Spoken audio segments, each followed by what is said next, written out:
No auge do século XVIII, o reino mais glorioso da Europa enfrentaria um adversário poderoso, a força de seu próprio povo. Um homem se ergueria para inspirar a nação a afastar um rei relutante, uma rainha odiada, e uma nova república nasceria no sangue da Revolução Francesa.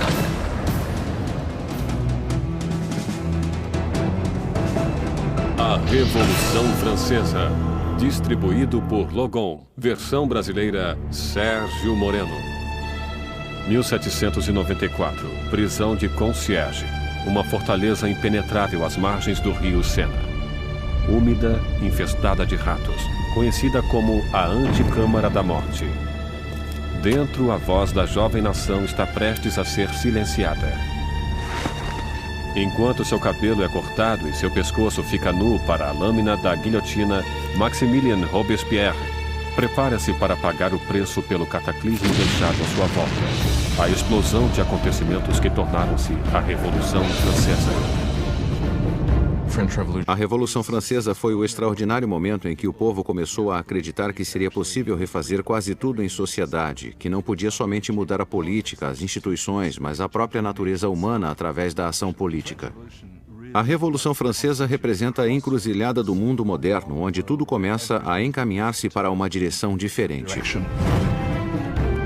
A Revolução viu uma terra feudal virar as costas para a tradição aristocrata e criar um novo e violento caminho para o futuro.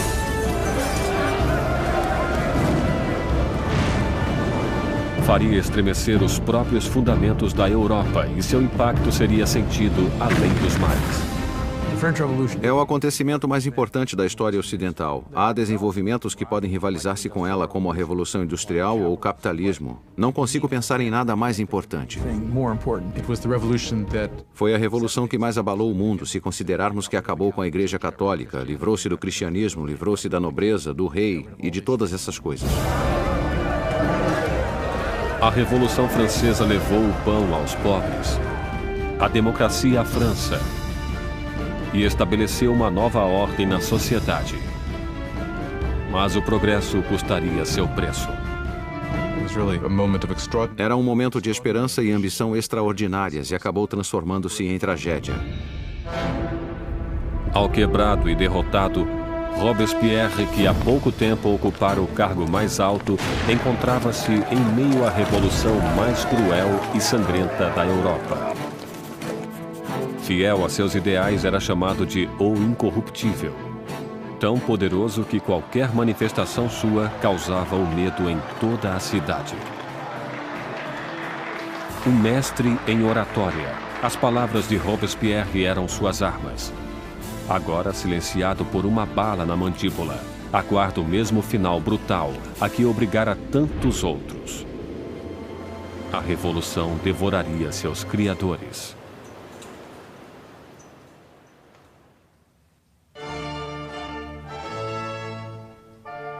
Ninguém poderia prever a turbulência que viria em um dia de primavera de 1770. O castelo de Versalhes estava repleto das multidões brilhantes da corte real. Terminada em 1682, Versalhes foi a obra-prima do rei Luís XIV. Para colocar alguma distância entre ele e seus súditos, Luís XIV elege para a capital da França essa pequena cidade distante 20 quilômetros a oeste de Paris, onde ele ordenou a construção do palácio mais magnífico da Europa. Durante quase 100 anos, ele foi o trono da monarquia da nação e hoje é testemunha de um casamento muito importante. O neto do rei Luís XV, o príncipe Luís Capet, o próximo na linha do trono, receberia sua noiva. Com apenas 15 anos na véspera de seu casamento, Luís Capet é tímido e hesitante, com poucas das características esperadas de um futuro rei, e muito menos de um marido. Luís era um menino inexperiente, tímido, dolorosamente inadequado com 15 anos, sem possuir nenhuma graça social. A amante de Luís XV, Madame du Barry, chamava-o de menino gordo e mal alimentado. Basicamente, é só um menino. Era muito difícil para Luís tomar decisões. Tremia incessantemente e estava sempre pronto a deixar-se persuadir pela última pessoa com quem falasse. Claro que essas não são consideradas qualidades de liderança. O casamento de Luís era uma união política entre a família real austríaca, os Habsburgo, e a sua própria, os Bourbon.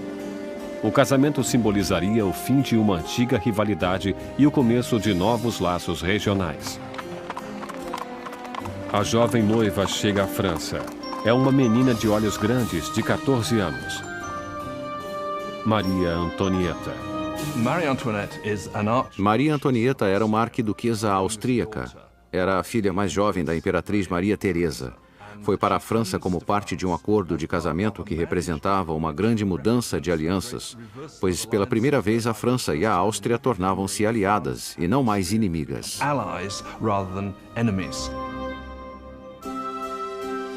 Maria foi para a França como um símbolo político, mas como adolescente tinha pouco interesse em assuntos políticos. Quando Maria Antonieta chegou a Versalhes, era muito jovem, não sabia muita coisa sobre o país em que viveria, não conhecia os costumes, não sabia nada sobre a corte, era uma moça de cabeça firme e muito alegre, mas ainda era uma menina. Quando Maria Antonieta chegou a Versalhes, era apenas uma adolescente loura, olhos azuis. Era bonita. Gostava de ser atraente para as pessoas e chegou com a intenção de conquistar o marido e sua nova família.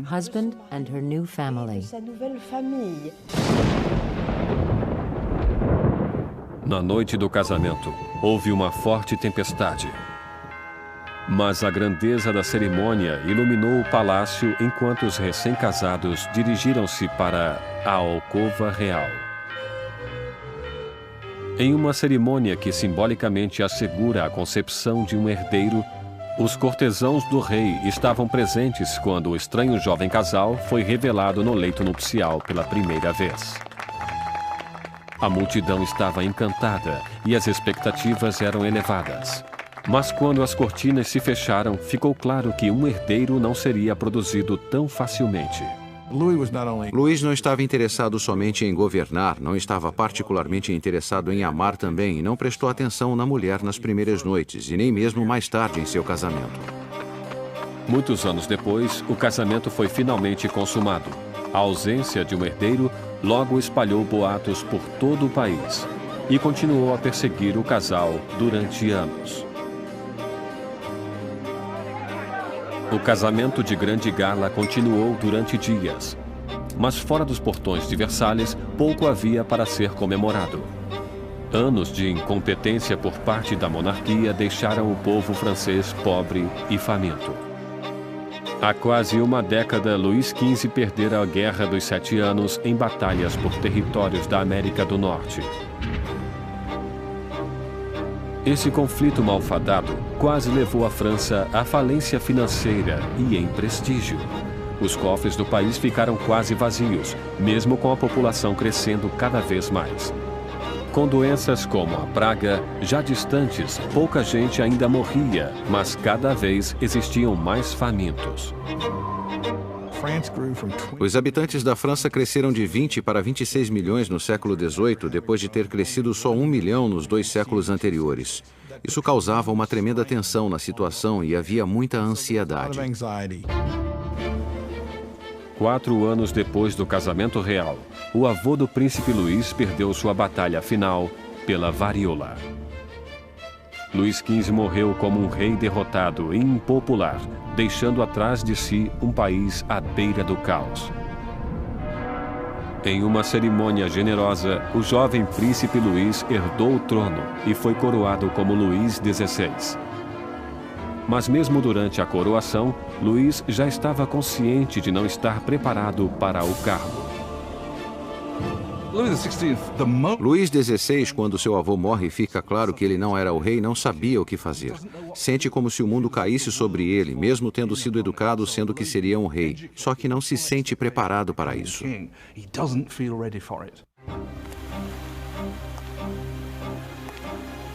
Para um reinado em crise, Luís XVI seria o pior homem a ser o novo rei. O jovem de 20 anos reza: "Protegei-nos, Senhor, pois reinamos muito jovens." Protegidos em seus aposentos reais em Versalhes, Luís e Maria iniciam suas vidas como jovens monarcas, enquanto, a apenas 20 quilômetros de distância, em Paris, outra nova era começava, que iria confrontar-se com a monarquia. Uma perigosa era de ideias. A era do iluminismo.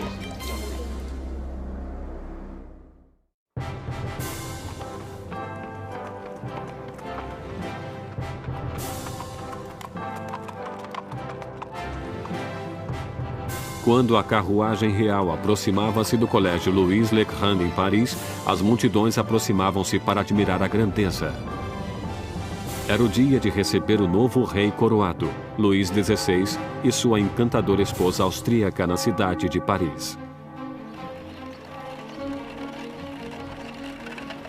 E na liderança da festa de boas-vindas estava um jovem e promissor estudante de direito, Maximilien Robespierre. Quando Robespierre era um estudante, o rei visitou o colégio e Robespierre dirigiu-se ao rei em latim. Portanto, ele falou com Luís XVI quando adolescente. Enquanto Robespierre respeitosamente fez seu discurso em latim, o rei mal percebeu o garoto. Mas anos mais tarde, seus destinos cruzariam-se novamente sob circunstâncias muito diferentes e muito mais trágicas. Foi um daqueles rituais que aconteciam em todas as escolas, apesar daquele ser carregado de ironia, pois aqui temos o jovem Robespierre lendo seu discurso em honra ao homem que ele mais tarde mataria. Mas na época, o discurso era caloroso e os elogios sinceros. A visita da realeza pode ter conquistado o coração do povo, mas suas mentes inclinavam-se cada vez mais em uma direção completamente diferente. Desde a Idade Média, a sociedade europeia estivera dividida em 3 classes distintas, ditadas pelo nascimento. Havia uma grande divisão entre a riqueza da nobreza e a do clero e a pobreza dos camponeses. Então, no início do século XVIII, a razão e a ciência começaram a desafiar as antigas tradições. Varrida por uma corrente de inovação e por nova literatura, Paris torna-se o centro filosófico do mundo. A cidade pulsa com o florescimento do conhecimento, um brilho cheio de possibilidades. É a era do iluminismo. O iluminismo é um movimento que diz para não confiar em autoridades ou em qualquer coisa que alguém lhe tenha dito. Pense por si mesmo, teste você mesmo. No antigo regime da Europa, diziam o que deveria ser pensado. Recebiam informações do alto, dos padres, dos governadores. Portanto, a ideia de poder mapear o conhecimento humano e ter acesso a ele era revolucionária. Nos salões de elite de Paris, os aristocratas reuniam-se para discutir autores do iluminismo e a era burguesa da razão. Voltaire, Rousseau, vozes frescas que pregavam a liberdade, o controle do próprio destino e, acima de tudo, a igualdade. A paixão por essa nova literatura encontra-se principalmente na classe superior, mas como o iluminismo atingia todos os níveis da sociedade, o grito de igualdade começou a ameaçar o modo aristocrático de vida. O que torna essa ideia perigosa é que mais cedo ou mais tarde haveria a pergunta: por que os aristocratas são privilegiados? O mundo poderia mudar para tornar-se um lugar melhor? O progresso é possível? Isso minaria a ideia de que a monarquia é natural, a aristocracia é natural e que a hierarquia é natural. Para ver o iluminismo em ação, era apenas necessário olhar para o outro lado do Atlântico, onde os americanos lutavam por liberdade da antiga inimiga da França, a Grã-Bretanha. O jovem rei Luís quis vingar-se das derrotas de seu avô e viu a oportunidade na Guerra Americana pela Independência. Luís dedica à causa um total de 2 milhões de liras, o suficiente para alimentar e abrigar 7 milhões de franceses durante um ano. O investimento marcaria o início do colapso financeiro da França. A América levou a França à falência devido à dívida em que a monarquia francesa incorreu para lutar na guerra para a independência americana. Isso foi crucial para a situação financeira da monarquia francesa, porque ela não tinha como pagar aquelas dívidas. Enquanto Luís enviava tropas e dinheiro para o outro lado do Atlântico, Maria ocupava-se em criar suas próprias dívidas. A vida em Versalhes é uma rotina sem fim de rituais arcaicos e formalidades. Existiam cerimônias para o despertar dos reis, para vestirem-se, para comer, para recolherem-se ao leito. Para divertir-se em meio àquela loucura de rituais, Maria Antonieta preside desfiles de uma moda cada vez mais audaciosa. Maria era obcecada pela moda, especialmente penteados criativos que levavam horas e mais horas para fazer, usando todos os tipos de ornamentos e frutas. Para muitos, aquilo era obsceno. Passou a representar tudo o que havia de errado com ela, com Versalhes e com aquela cultura. Maria ocupa-se também com os boatos da corte, jogando e inventando diversões. Como suas despesas aumentavam cada vez mais, Maria foi apelidada de Madame Déficit. Maria recebeu o nome de Madame Déficit quando o país encontrava-se em um caos econômico e ela continuava a gastar como se nada acontecesse em vestidos, joias, sapatos. Era a Imelda Marcos da época. De todas as dívidas de Maria, a maior de todas era para com seus pais. Um herdeiro para o trono. Durante 7 anos de casamento, Luís e Maria ainda não tinham produzido um filho. Maria encontrava-se em uma posição tremendamente humilhante. A função de uma rainha era produzir um herdeiro. Era absolutamente necessária a presença de um filho. E durante aquele tempo o povo criticava, estavam insatisfeitos. Amarga ao mesmo tempo em que a situação dos campos piorava. Depois de uma sucessão de más colheitas, a confusão causara o aumento do custo da farinha, levando a uma carência do que era o coração da dieta da França: o pão. Mas as reclamações paravam nos portões de Versalhes. Como a realeza continuava a viver em extravagância, as queixas eram limitadas ao papel. Uma acusação foi dirigida diretamente para a corte real. Vocês sabem por que existem tantos necessitados? É porque sua existência de luxo devora em um dia o que alimentaria 1000 homens. O homem por trás desta acusação? O mesmo jovem que apenas anos antes endeusara o rei e a rainha depois de sua coroação, Maximilien Robespierre. E nele, o povo logo ganharia uma voz para pedir liberdade e igualdade para a Revolução. Versalhes, no final do século XVIII, era um oásis de extravagância rodeado por uma terra em desespero. E com um rei inseguro no leme, a França seguia o caminho certo para o desastre. Depois de 19 anos de casamento, Luís tinha 4 filhos. Só que, como rei, continuava impotente. Em uma tentativa de demonstrar liderança, Luís ousa fazer reformas financeiras. Mas sua falta de conhecimento sobrecarrega os pobres com impostos pesados, enquanto a nobreza não paga por nada. Com a economia em ruínas e o povo agitado, parecia que até os céus estavam zangados, torturando a França com o pior inverno em 90 anos. Se Deus alguma vez interveio para piorar a situação, o verão de 1788 e a primavera de 1789 foi o momento em que isso aconteceu. No verão de 1788 já existia uma crise política germinando e ela desenvolvia-se ao mesmo tempo que uma grave diminuição de alimento. Para o povo da França do século XVIII, a farinha era a essência da vida. O pão, a medida da existência. A pessoa mais simples da França consumia pelo menos 1 quilo de pão por dia. O pão era muito importante. Seu preço foi sentido por todo mundo. Se o preço dobrasse, era um sinal de más notícias. Com os enganos financeiros cometidos por Luís, o custo da farinha aumentou horrivelmente. A quantidade de alimentos era pequena. E o custo de um pãozinho logo era igual ao do salário de um mês. A fome tornava-se ira. Revoltas surgem por toda a França.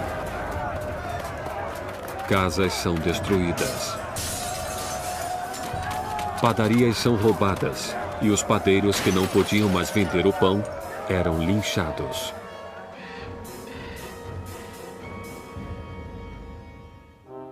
Com a economia em frangalhos, os bancos obrigam Louis a contratar um ministro das finanças, Jacques Necker.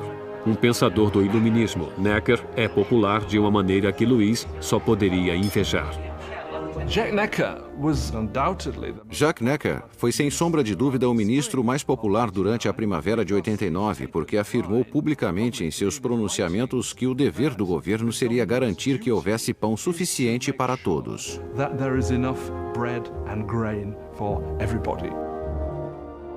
Como a nação em uma crise fiscal, Necker insiste que Louis faça uma reunião do corpo representativo tradicional do reino, os Estados Gerais.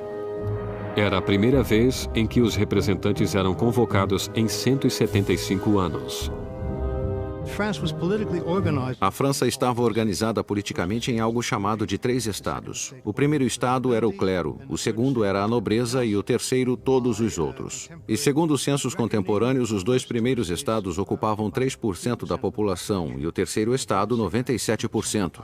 Muitos julgaram o fato injusto para com o terceiro estado, que era a maioria da população, ter somente 1/3 dos representantes. Sentiram que seria injustiça a existência de um parlamento com 3 câmaras, onde 2 delas, a nobreza e o clérigo, venceria nos votos o povo. 4 de maio de 1789. Um jovem e habilidoso advogado e político chegou a Versalhes. Maximilien Robespierre chegou para ficar diante dos Estados Gerais como representante, para lutar por uma voz justa para o povo que ele representava, o terceiro estado. Órfão nascido no interior, Robespierre obteve uma proeminência acadêmica com seus estudos prodigiosos, tornando-se um orador eloquente, com ótima aparência, sem um fio de cabelo ou uma frase fora de lugar. Em casa, na pequena cidade de Arras, as ideias do iluminismo que absorvera nos salões de Paris fundaram uma voz poderosa, e ele tornou-se o mais importante advogado do local. Quando ele voltou para Arras e começou a praticar como advogado, lia tudo sobre o iluminismo. Robespierre era alguém que, quando praticava leis em Arras, tentava levar as ideias do iluminismo para os casos que defendia. No Estado Geral, Robespierre e seus colegas exigiam que a nobreza e o clero pagassem impostos, mas Louis sentia-se tremendamente ameaçado pelo crescente radicalismo do Terceiro Estado. Quando, no dia 20 de junho, depois de um impasse de 6 semanas, os representantes chegaram para descobrir que seriam silenciados. No dia 20 de junho, quando os representantes chegaram para a reunião e encontraram as portas fechadas, suspeitaram de um complô. Passaram para outro local que chamaríamos de quadra de tênis e que, na verdade, era uma quadra de handball. Juntaram-se e juraram que não parariam de reunir-se até terem uma nova Constituição. Os representantes declararam uma nova Assembleia Nacional, os verdadeiros representantes do povo da França. O juramento da quadra de tênis é um desses grandes momentos simbólicos na história da Revolução Francesa. Temos todas aquelas pessoas reunidas em uma quadra de tênis levantando os braços quase como uma saudação romana. E para a Assembleia aquele foi o momento em que perceberam algo em sua força e em sua dignidade e souberam que poderiam realmente desafiar o rei da França. Como um ato de desafio revolucionário, nasceu a Assembleia Nacional. Será uma comunhão de vozes de todo o país, um corpo parlamentar executando a vontade do povo. Mas tirar o poder do rei não seria tão fácil quanto assinar uma simples proclamação. Todas essas vitórias iniciais que aconteceram em Versalhes são mais vitórias de papel e não têm como se sustentar. O medo que tomou os representantes em Versalhes quando nos aproximamos de julho de 1789 foi porque o rei reunia suas forças para dispersá-los, para acabar com eles. No início de julho, 30.000 tropas reais posicionavam-se em torno de Paris. Para defender-se, o povo formou uma nova Guarda Nacional. Os revolucionários atacam os arsenais de Paris e conseguem furtar 28.000 mosquetes. A única coisa que falta é a pólvora, e o povo sabe onde consegui-la. No centro de Paris existe uma masmorra de pedra, famosa como símbolo do regime feudal, a Bastilha. A prisão abriga toda a pólvora da cidade e é lendária como câmara de tortura e mortes horríveis. A Bastilha fora o grande símbolo do despotismo real, o grande símbolo dos reis da França que iam além dos limites de seu próprio poder, fora um símbolo do horror para o povo francês. Em meio à revolta, acontece um ultraje surpreendente. Luís demite seu ministro das Finanças, Jacques Necker, o amado do povo, visto como simpático às massas. Horas depois de sua demissão, Paris fica sabendo que seu representante foi afastado. Não restou mais nada além da revolta. No dia 14 de julho, multidões reuniram-se identificando-se com um pequeno penacho vermelho e azul, as cores de Paris, separadas pelo branco, a cor da causa dos Bourbon. Nascia o tricolor.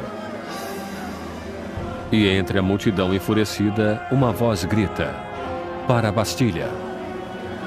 Atacar a Bastilha significava que o povo de Paris dizia: não se livrarão da nova Assembleia Nacional. O povo está agindo, está armando-se e basicamente diziam: estamos do lado da revolução. Vendo o exército que aproximava-se, o governador da Bastilha, Bernard de Launay, tentou trancar a prisão. Armou uma defesa inútil, mas os saqueadores invadiram a fortaleza e atiraram-se sobre os guardas com facas e lanças. Finalmente, de Launay rende-se, mas a multidão furiosa arrasta-o pelas ruas. Os saqueadores exaltados chutam e esfaqueiam-no até que ele grita: matem-me de uma vez. E a multidão obedece. Ele é assassinado e nasce uma tradição revolucionária. Sua cabeça decepada desfila enfiada em uma lança.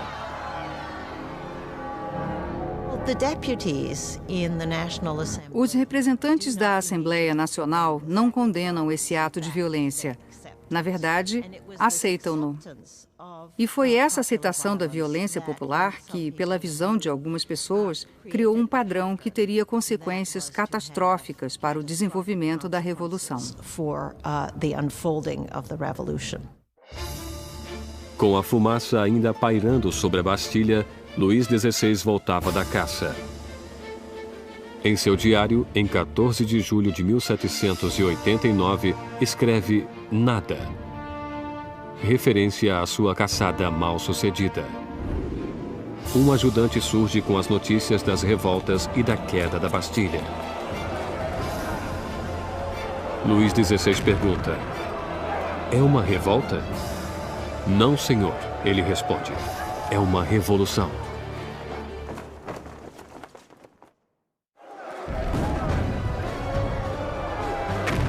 A queda da Bastilha soltou as rédeas da Revolução.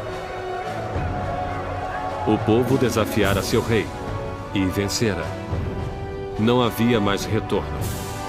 Como um símbolo da derrota real, o povo, homens, mulheres e crianças, cavaram com as próprias mãos e derrubaram a Bastilha, tijolo por tijolo.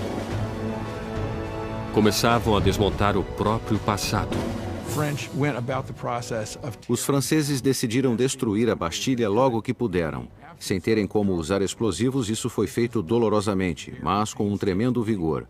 E os tijolos foram arrancados e vendidos como emblemas da demolição do despotismo. A energia das ruas dava força